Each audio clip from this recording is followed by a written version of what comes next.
Pertama sekali, saya beritahu proses untuk nak pulih ni Datuk, biasanya kita panggil proses pembersihan. Buang benda-benda kotor dalam rumah. Orang kata macam kita nak pindah rumah tu. Benda hak tak pakai, buang satu. Yang keduanya, jangan biar rumah itu ada bilik yang tidak diguna pakai. Maknanya bilik kosong. Kalau ada, apa kita nak buat? Sagi tips saya ajak. Yang ketiga, benda yang melibatkan besi, kerih, tombak, apa semua benda tu, kalau rasa ianya dah tidak ada manfaat, settlekan, keluarkan.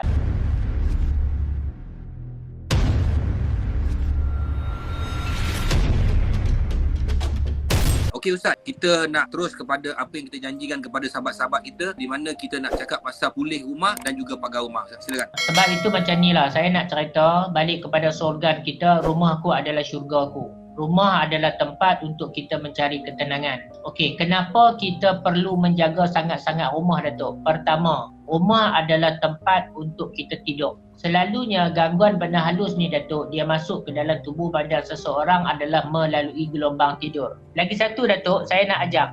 Nabi ajak dekat kita nak tidur, Nabi suruh kita baca doa. Ramai orang baca doa, tapi cara nak tiup dekat tangan, macam mana nak sapu, tak diajak. Yang itu dia kena praktikal dengan ulama'. Ulama' kena ajak. Lepas tu kadang-kadang saya tengok orang baca doa, lepas dia baca doa, dia terus sapu. Datuk perasan tak orang tua-tua dulu, bila dia berdoa, bila dia sapu, dia akan buat macam ni, Datuk.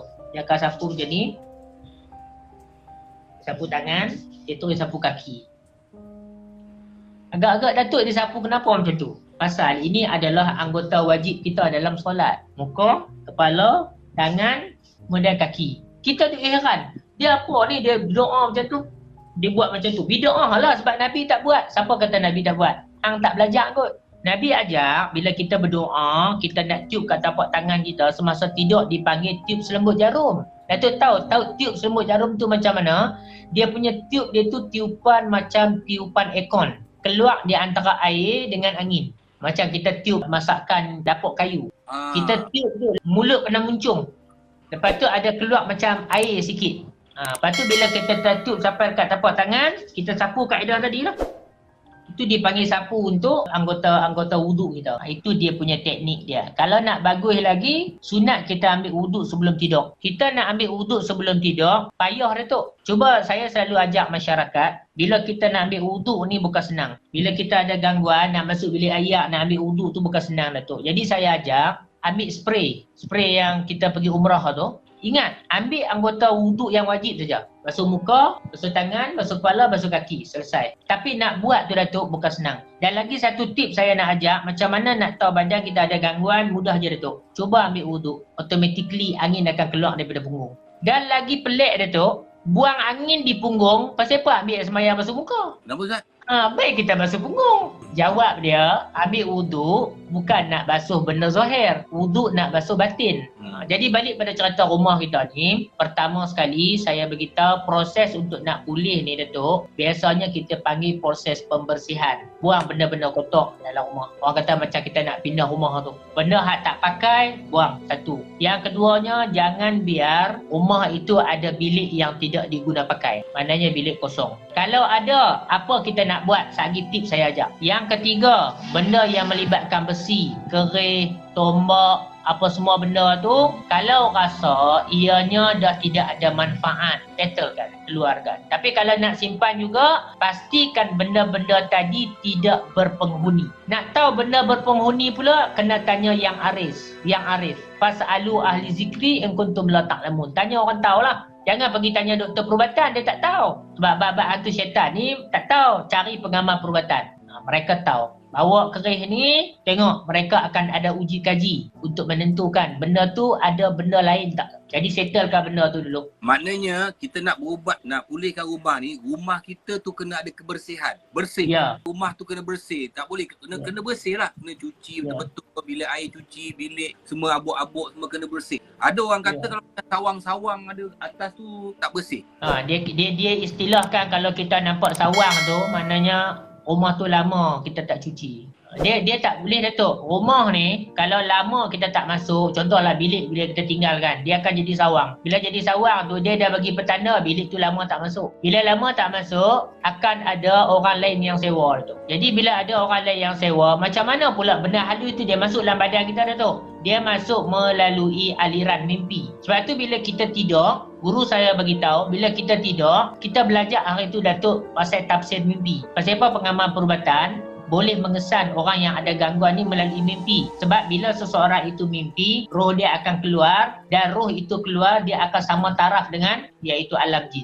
Itu yang kena belajar. Sebagai contoh Datuk, bila kita tidur, kadang-kadang kita mimpi dikejar oleh anjing. Bila kita jaga tu rasa macam betul-betul hero. Rasa macam betul-betul seolah-olah macam kita baru lepas dikejar sebab dia ada connection dengan benda tadi. Okey Ustaz. Okey, lepas tu rumah kena bersih, seterusnya Ustaz. Okey, seterusnya barulah kita buat proses untuk pulih rumah. Pulih rumah tu kalau macam tok-tok guru kita, dia ajak kita buat dengan ayat penawak je. Kalau macam hari tu kan kita dah buat air 5 liter tu. Okey, air 5 liter tu lepas tu kita akan buat, biasanya benda halus ni dia tak suka dengan bahan-bahan macam limau. Jadi biasanya saya akan minta mereka cari limau purut 28 biji. Kadang-kadang saya minta mereka cari limau nipis 21 biji. Sebab memang banyak. 28 biji limau purut, 21 biji limau nipis. Lagi satu dia kena cari asam keping 14 lai. Jadi bila dapat semua benda tu Datuk, kita kena ruqyah, kena jampi dulu. Bila dah jampi semua, kita kena potong buah limau tadi. Buah limau potong ada tata cara dia. Kena potong daripada tangkal yang kita ambil. Kan dia ada tangkal tu, potong daripada tangkal. Potong daripada tangkal ke atas dah tu, bila kita perah, air memang payah sikit nak keluar. Tapi dia jadi ubat sebab kita ambil melalui tangkal dia. Potong, kita perah. Lepas daripada itu, kita ambil garam bukit 1 kilo. Kita buat air boleh guna 5 liter yang kita bagi ijazah hari tu. Kemudian adalah tambahan-tambahan ayat, antara doa yang kita baca adalah doa Nabi Sulaiman sebagai contoh. Ada sahabat-sahabat kita yang baru masuk ni, dia tak ada belajar pasal air tu tapi dia nak buat, boleh? Dia boleh buat Datuk, cuma untuk malam ni, kalau kita nak buat Datuk, dia kena senaraikan benda hak saya bagi tahu tadi. Jadi malam ni kita bagi tahu dulu. Saya tak, kalau boleh saya tak mau tuan-tuan payah-payah nak cari bahan semua tu. Saya bagi bahan asas saja. Tuan-tuan cari 5 purut 28 biji. Cari air kolam masjid, korang-korang 3 masjid. Lepas tu cari garam bukit, cukup. Itu asas, 3 asas. Ataupun kalau tak ada 5, boleh ganti dengan daun bidara. Berapa lai? Kalau daun bidara kita ambil 14 lai. Datuk, ada 4 jenis pokok yang diajar petua oleh orang tua-tua kita. Kalau kita nak mengelakkan daripada benda halus masuk ke rumah kita, disebut tumbuhan pagar rumah. Ada 4. Satu, kita tanam durian Belanda. Yang kedua, limau purut. Yang ketiga, pokok limau nipis. Yang keempat, pokok bidara. Jadi kalau kita nak tanamlah 4 pokok tu. Kalau sekiranya ada masalah gangguan, kita boleh ambil free of charge. Okey Datuk, itu cerita berkaitan dengan pulih rumah. Jadi bila dah siap semua tu, saya akan ajak ayat bacaan. Ayat bacaan kalau tuan-tuan kata tak tahu nak baca apa, payah sangat, mudah ya. Baca Yasin sahaja. Cuma Yasin ni Datuk, kalau nak jadi ubat, paling baik Yasin tu dibaca 40 orang. Pula dah nak cari 40 orang bukan senang. Jadi saya ajak kaedah. Yasin 40 tu macam guru saya ajak, perkataan Yasin sahaja diulang 40 kali. Yasin.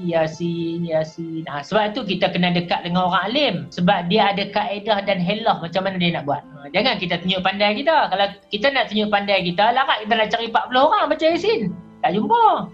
Kalau Datuk, semua yang nak ni, maknanya untuk minggu depan, kita buat pulih rumah. Mudah aja. Tuan-tuan hanya sediakan air 5 liter. Okey, untuk barang cari. Sama ada garam bukit pun boleh, senang jumpa. Tak ada garam bukit Ustaz, pakai garam biasa je. Sekilo? 1 kilo. Garam biasa tu garam kasar ke garam biasa, garam halus? Garam kasar tu. Ataupun limau, paling baik limau lah, ataupun daun bidara. Kalau tak ada, ambil air sahaja 5 liter, ambil garam. Cukup. Lepas tu standby surah Yasin. Saya bagi sanad Yasin 40. Jangan risau. Masa kita 1 jam ya. Saya akan bagi Yasin 40 tu tak sampai pun dalam 5 minit. Semua yang korang yang tengah tengok ni, maknanya yalah kadang-kadang kau cakap kita nak ilmu pagar rumah, pulih rumah, tapi kena siapkan barang dia. Kalau ini hari ustaz tu ajar, tak boleh nak kena sanad. Jadi maknanya saya ulang balik, perlu disiapkan untuk pulih rumah, air 5 liter ataupun air kolah masjid 3 kolah 3 masjid. Ya. 5 purut 28 biji. 5 nipis 21. Ya. Lepas tu apa lagi Ustaz? Asam keping 14. Asam keping 14. Lagi Ustaz? Kalau nak full lah, kalau nak full. Kalau nak full. Better full lah Ustaz. Garam 1 kilo. Garam 1 kilo. Tak ada garam bukit, garam biasa, garam kasar. Jadi ya, lada hitam sikit lah tu. Lada hitam berapa kilo Ustaz? Lada hitam dalam 2-3 paket kecil je. Lada hitam. Jadi maknanya itu semua dah ada, maknanya dah tulis semua.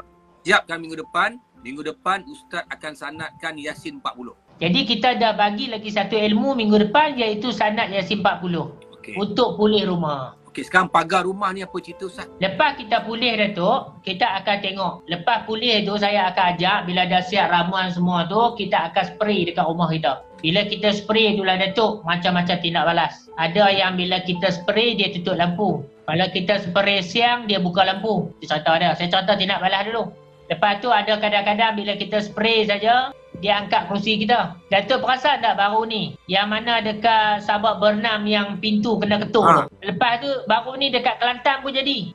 Itulah masalah Datuk. Bila kita cakap kan, orang dia tak percaya. Padahal kita hidup berjiran dengan makhluk yang kita tak nampak. Lepas tu saya nak kongsikan benda ni supaya tonton boleh buat sendiri. Ustaz, yang tak percaya tu gasak dia orang lah Ustaz. Ini gambar yang tengok kita ni dia percaya. Yang tak percaya tu gasak dia lah Ustaz. Jadi program kita untuk minggu depan, saya nak bagi lagi satu ilmu, iaitu Yasin 40. Pasal air tu, tuan-tuan jangan risau sangat. Pasal bahan-bahan tu, sediakan mana yang ada saja. Cuma kalau tak ada bahan Datuk, kita tak boleh nak proses. Takkan kita nak jampin dengan air liur. Nak spray satu rumah guna air liur tak jalan Datuk. Okey, lepas kita cerita berkaitan dengan pulih rumah Datuk, baru kita akan proses untuk pagar rumah. Pagar rumah biasanya kita akan buat 4 penjuru rumah.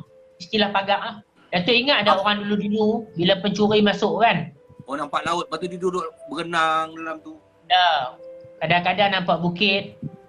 Tapi kena fikir juga Datuk. Pencuri pun dia cerdik. Saya ambil satu contoh.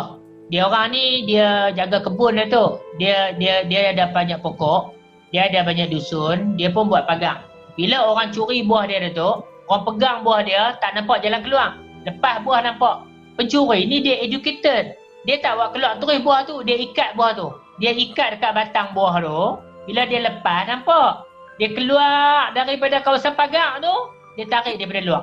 Itu kecerdikan dia orang. Datuk pernah kita bincang bab pukau Datuk. Pasal apa orang yang dia pukau, dia buang najis dekat rumah. Tujuan dia, ilmu sihir dia tu orang tak boleh batalkan. Jadi macam mana pula kita ada ilmu, kita nak pagar supaya orang yang masuk rumah kita bila dia pukau, bila kaedah yang kita buat ni Datuk, dia nak berak tak boleh. Jadi Datuk, saya nak fokus untuk pulih rumah dulu. Untuk minggu depan dengan sanad Yasin. Ustaz, saya nak tanya dengan Ustaz. Ustaz cakap pagar rumah 4 penjuru. Habis kalau orang tu duduk flat nak pagar kat mana Ustaz nak keluar pada situ? Tak. Kalau flat, 4 penjuru tu dia letak saja dalam rumah dia Datuk.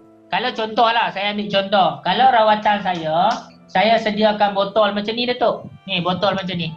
Botol ni, dia punya dalam ni tu saya letak kasturi. Okey, contoh bila kita letak, yang ni kita letak 4 penjuru Datuk. Atas ni, saya letak siap-siap nombor. Nombor 1, nombor 2, nombor 3, nombor 4. Sebab apa saya letak nombor? Sebab dia ada cara kita nak letak dekat rumah kita. Bila kita masuk ke dalam rumah, nombor 1 kita letak dekat dengan pintu kanan. Nombor 1, nombor 2, nombor 3 dan nombor 4. Dia punya konsep adalah tawaf, macam lawan jam. Pasal apa kita kena letak ikut nombor?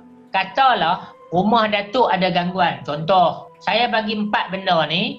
Bila Datuk letak 4 penjuru, macam mana saya nak tahu rumah Datuk ada gangguan? Takkan saya nak pergi tidur rumah Datuk. Jadi dengan cara saya suruh Datuk tengok dekat benda yang saya buat ni, nombor 1, nombor 2, nombor 3, nombor 4 ni, minyak ni turun tak? Kalau rumah ada gangguan Datuk, minyak dia akan turun cepat. Dalam masa seminggu pun habis. Tapi kalau tak ada gangguan, 5 tahun pun tak habis. Kalau untuk tuan-tuan dan perempuan, saya akan ajak nanti. Iaitu tuan-tuan mungkin akan ambil botol Livita. 4 botol. Sebab botol tu, syarat dia mesti kena botol warna hitam. Botol tak kisah asalkan warna hitam. Jadi itu, nanti untuk pagar rumah saya kena ajak mungkin akan datang. Sediakan botol hitam 4. Botol tu kalau dia nak sediakan botol kicap pun boleh tu. Cuma botol kicap tu besar sangat. Jadi yang tu kita cerita kemudian. Cuma yang saya nak cerita ni macam mana kita nak pulih rumah. Yang kedua tu macam mana kaedah ulama kita dulu. Ada orang tanya saya, Datuk, kalau dalam Islam dia suruh kita baca surah Al-Baqarah. Saya tanya, rajinkah kita baca surah Baqarah? Larakkah kita nak baca surah Baqarah? Surah Baqarah bukan pendek, bukan qul huwallah. Kalau Yasin 40, saya tahu semua orang pandai baca. Pasal apa? Kadang-kadang kita baca Yasin tu orang mati. Dan perkataan Yasin saja yang kita baca 40. Kalau kita tak ada masa, Yasin pun dah jadi ubat. Saya akan tunjuk satu buku yang dikarang oleh Dr. Amran Kasimin, kata pasal kaset Yasin 70. Ni bukan saya reka tau, ulama reka. Ulama terangkan. Sebab saya bercakap ni, Datuk, kadang-kadang saya takut orang kata, Ustaz ambil daripada mana? Ulama kita kaji, bukan saya kaji. Saya tak pernah pandai-pandai dalam bab ilmu. Saya hanya membawa apa yang Tok Guru ajar. Cuma bila dapat dekat saya, Datuk, saya kongsi dengan orang ramai. Contohlah, Datuk, macam sanad-sanad ni kan. Kalau orang dia bagi dekat pondok, takkan kita semua nak pergi mengaji pondok? Mana ada masa. Jadi sebab tu saya kata, Datuk kira boleh tahan lah. Bila Datuk buat program macam ni, kira boleh tahan dengan kesibukan Datuk. Mana kerja banyak, tapi kita kongsi juga benda ni. Jadi Ustaz, bila cakap pasal pulih rumah, pagar rumah ni, ada tak pengalaman-pengalaman Ustaz, orang yang gangguan dia terlalu hebat sehingga kan berlaku benda-benda yang pelik lah Ustaz? Ada, Datuk. Saya pernah, Datuk, merawat satu rumah duta kita dekat Korea. Rumah dia tu, Datuk, dia sewa sebulan dekat 20,000. Tapi tak boleh duduk. Bila dia masuk saja, dia akan dengar macam orang contoh dia kat sini. Keringa? Ya. Kalau Datuk tengok, ada satu rumah dekat Shah Alam, saya tak sebut tempat dia lah. Rumah tu rumah kaya, Datuk. Dia duduk atas bukit. Bila saya pergi rumah dia, Datuk, tong gas terbang sendiri. Tong gas terbang sendiri? Biar betul, Ustaz. Ya. Sampai dia menangis-nangis, Datuk. Dia kata apa kat saya, Ustaz? Kalau Ustaz boleh pulih rumah ni, Ustaz ambil. Saya tak boleh, Datuk, pasal bila saya nak pergi saja, benda halus dah mula halang saya. Sebab dia terlampau kuat sangat. Jadi Ustaz, saya tak mau ambil risiko. Lepas ni saya hantar, Datuk. Ustaz bawa saya, Ustaz. Ya, lepas ni saya hantar, Datuk. Datuk, kena ayat pendawak pun cirai-cirai. Baik, Ustaz. Kita pun dah pukul 10 malam. Kata-kata terakhir daripada Ustaz, silakan Ustaz. Okey, kata-kata terakhir daripada saya untuk kita panggil bila kita buat rumah kita kena fikirlah kita buat rumah kita tu untuk keselamatan ahli keluarga kita. Maka bila kita buat rumah, kita akan buat pagar dekat rumah kita untuk jaga ahli keluarga kita. Jadi apa yang saya nak ajak kepada tuan-tuan ni adalah pagar daripada gangguan. Agar benda-benda halus ni dia tidak boleh masuk ke dalam tubuh badan anak dan isteri kita yang akhirnya menjadi masalah penyakit gangguan. Yang hari ni, Datuk, saya dah tak larat dah nak rawat begitu ramai orang, Datuk. Bayangkan tadi daripada Kuala Lumpur datang, bayangkan 7-8 jam. Ada yang datang bertongkat pun ada sebab stroke. Saya punya konsep, Datuk, ubat saya buat dengan satu harga. Kalau siapa nak derma, saya sedia tabung. Mudah aja cerita dia. Maknanya kalau orang kaya ada tabung, kalau orang miskin beli ikut kemampuan. Baik.